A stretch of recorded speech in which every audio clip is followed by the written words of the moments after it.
And also the capture of Saddam Hussein. That's pretty sweet. I did. I saved the world from Saddam Hussein. We were performing for the troops in the Middle East, and we were on an aircraft carrier, and we performed in the aircraft hangar of an aircraft carrier in the Persian Gulf while we were at war. And I was sitting down with an admiral of the fleet after dinner before we were going on stage, and I said, hey, before I go on stage, I have an idea of how we can capture Saddam Hussein. And he laughed at me. But then I said, so I have this idea. You kind of know where he's at. And he used to release these videotapes to his followers. And he would like put a flag up behind him and he'd look into the camera and he'd say, you know, rise up against the American dogs or whatever it was that he would say. And then he'd release the tapes.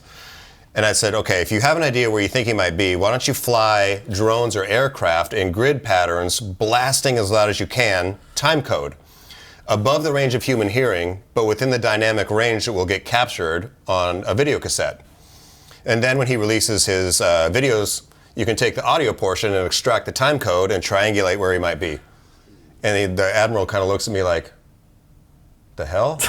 And he says, you know what? I'm actually meeting at the Pentagon with the Joint Chiefs of Staff next week, and I might bring up your idea. And then 4 months later, they had captured Saddam Hussein, so it must have been me. Where's your statue? You know what? I don't need that. It's, you know, just knowing that I saved the world is medal enough.